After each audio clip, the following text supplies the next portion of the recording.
I've been talking a lot recently on the channel about Wolfenstein 3D. The game released in 1992 and single-handedly came to set the standard for what would eventually become the first-person shooter. Id Software's shooter was cutting edge when it released on PC and gamers were amazed by the quality of it all. But it wasn't just PC gamers who got to enjoy it. The game would eventually find its way to the likes of 3DO, Super Nintendo and Atari Jaguar. These ports were important as it spread the game beyond its PC roots and allowed home console users the opportunity to play this revolutionary game, or at least a skimmed down version of it from the comfort of their sofas. In the years since, the game has been released on a few newer consoles as well, usually with quality of life improvements and upgrades to make the game more palatable for modern audiences. Some of these consoles include the original Xbox, yes it was an extra on that console's version of Return to Castle Wolfenstein, Xbox 360 and PS3. Yet I'd argue one of the most curious re-releases of this game landed on Nintendo's Game Boy Advance. The GBA wasn't particularly noted for its 3D capabilities, but that didn't stop BAM Entertainment from trying to make it happen. The Game Boy Advance port is interesting in the sense that it's arguably the first true attempt to port over the PC experience to a console. This version, unlike other console ports up to this point, brings across the MS-DOS experience in its entirety. There isn't really any censorship in this version to speak of, which is interesting because Nintendo loved its censorship. The game includes 6 episodes, enemies, and the full PC levels. It's quite the package if you're hungry for Wolfenstein on the go. You play through the 9 levels in each episode, 10 if you go for the secret encounters, and work your way through to destroying the boss at the end of it all. All the weapons, all 4 of them, are present and correct. The bosses are all here, as are the game's core mechanics like the life system, point scoring system and all that good stuff. Theoretically, this was a great package in 2002 if you were looking for Wolfenstein 3D in your pocket. Unfortunately, things take a bit of a nosedive from there. The biggest gripe I have with this version of the game is that it completely lacks music. Interestingly, it is present on the game's cartridge and is as GBA-ish as you can dream, but you'll never hear any of it playing the game because, well, who knows? There's a debate as to whether it was a stylistic choice, technical limitation, or bug in the game's code. If you're curious, here are some samples of what they actually sounded like.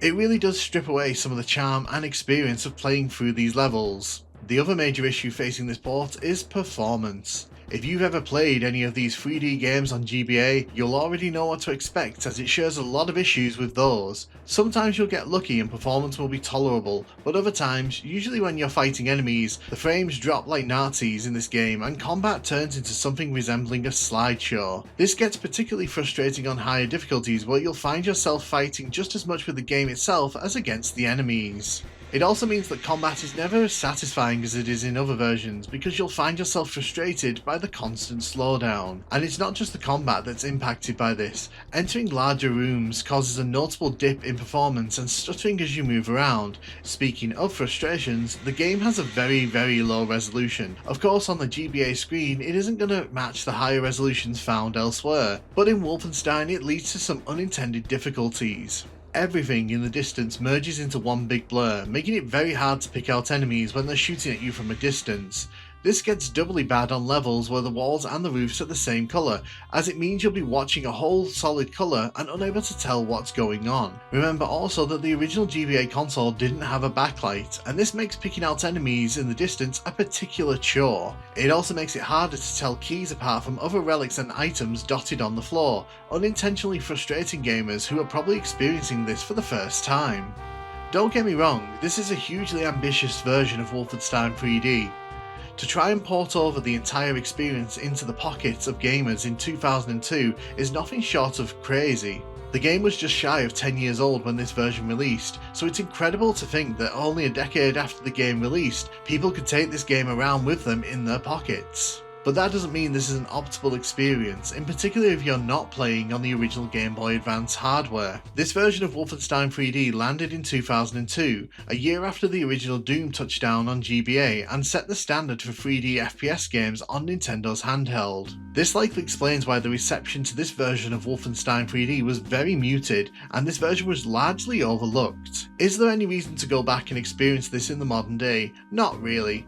The ambition of delivering 1992's hottest game in its complete form is a noble one, but the actual playing experience is underwhelming at best. You can play this and get a good time out of it if you really love Wolfenstein 3D, but I feel that Doom on GBA is just more enjoyable, and I feel that it hits a sweet spot better.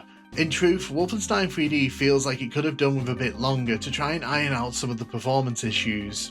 As a showcase for Wolfenstein on other consoles, it's definitely one of the more ambitious outings. But I definitely wouldn't recommend people go out of their way to experience this one unless you really want to see what handheld gaming was like back in 2002. The poor performance combined with the low resolution really doesn't make for a great gaming experience, and honestly it's not something that you're really missing out on. This is basically the MS-DOS version in handheld form, so I'd recommend going back to play that version or finding one of the modern ports and experiencing it that way.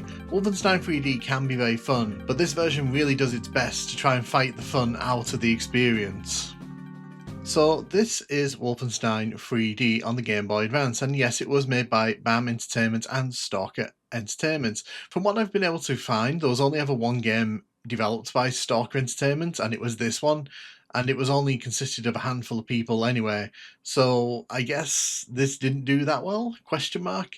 Well anyway, this is Wolfenstein 3D, and it's kind of eerie that there's no sounds here. You can see that the credits for the id Software development team are here and present. It's important when we're talking about Wolfenstein 3D on the Game Boy Advance to bring up the fact that this was 2002, so the Game Boy Advance was not the most powerful console. Getting this game to run on this console was probably a small feat all to itself. You can see here you can adjust the brightness, that is the extent to which you can change the graphics, and you can also change your turn speed. I like to turn that up when I'm playing Wolfenstein 3D. You can see the 6 episodes from the original release are all here and present. You can play through them all in their entirety, and also the 4 difficulty settings have made the jump. So here we are in Wolfenstein 3D on Game Boy Advance. You can use the shoulder buttons to strafe, you can fire, you can open doors, and you can use the D-pad to move around. Strafing I recommend highly in this version. In the PC version, I didn't find it as essential to use it, but here it's a godsend because it allows you a bit more maneuverability when the game doesn't want to give it to you. You can see as we're making our way through all these rooms, yeah, the performance in this room is notably worse than what we were seeing in those corridors, and obviously that's because there's a lot more space to render in here. You'll generally find when we head inside these rooms here, the performance really depends on what's going on inside the room. If there's a big room, for example, performance dips. If there's enemies in the room, performance dips. It is interesting to note they haven't changed any of the enemy placements though, so this is as pure an experience for Wolfenstein 3D as you can want, really. But I'm going to go quiet for a bit here just to let you kind of enjoy the ambience a little bit.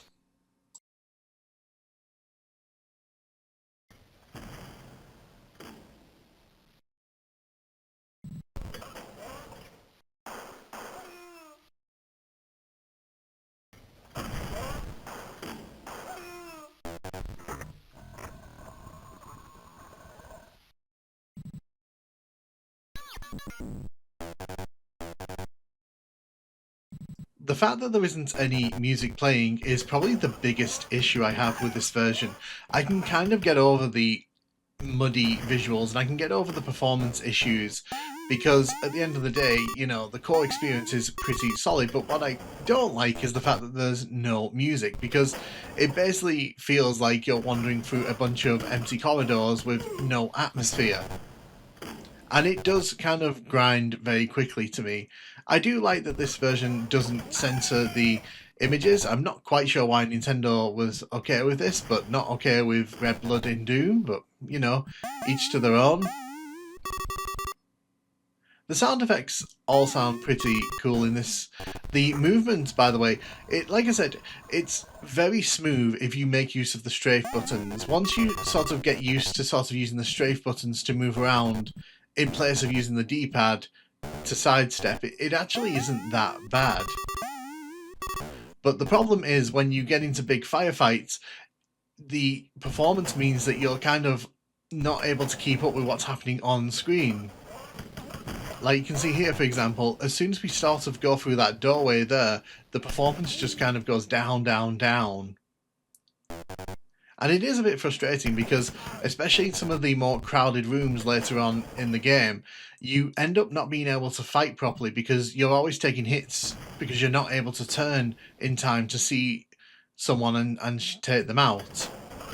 When you've only got like a handful of low enemies like this, it's not too bad, but obviously some of the rooms in the further episodes become a bit more stacked, and obviously you really want to be able to maneuver through those rooms. And yes, these levels are all here in their entirety.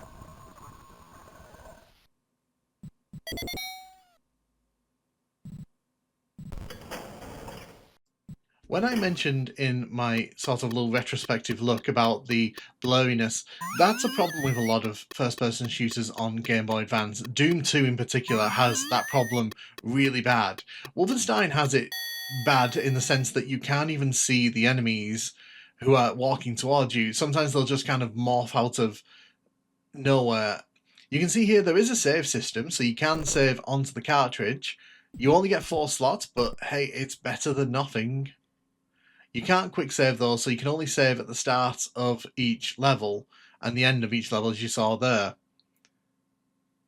But as you can see, when the walls and the roof are all the same colour, it all starts blending very quickly into each other. It's not visually appealing, let's put it that way. And because these walls kind of have some finer details on them, it really does kind of make them look mushy and muddy when you kind of look at them from a distance. As you can see there, I was making use of the strafe buttons. I know strafing was in the PC version, but I didn't find much use for it when I was doing my playthroughs of that. But here, like I said, it does come in useful. You can collect items, you can get a score. I don't know if there's a high score thing at the end of each of the episodes. I assume there might be, because why else would it be scoring you? But it really does feel like you're isolated and alone in these levels.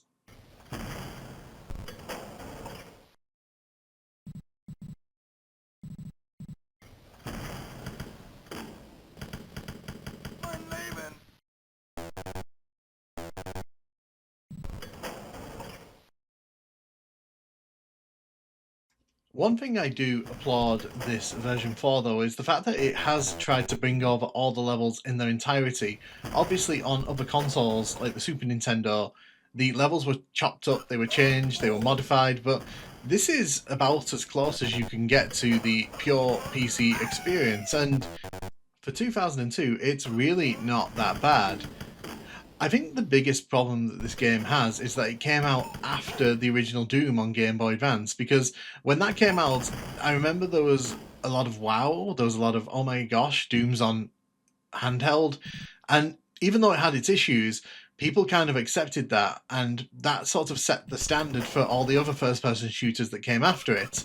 And unfortunately, Wolfenstein 3D came after it, and because Wolfenstein is sort of the precursor to Doom, it feels inferior. So you'd expect this to be a lot smoother than it ends up being. As you can kind of see, we're moving around these corners and it's just not smooth. It's just so difficult to sort of get a smooth runaround in these levels, because as soon as you sort of find a nice floor to the performance, it just comes crashing down. Like for here, for example, it's not too bad, but I guarantee you, as soon as we sort of bump into an enemy here,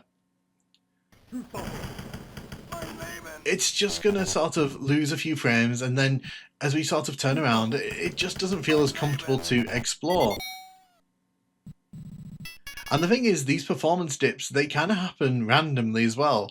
So you'll be walking around and you'll be thinking, this isn't that demanding on the console, but apparently the console disagrees.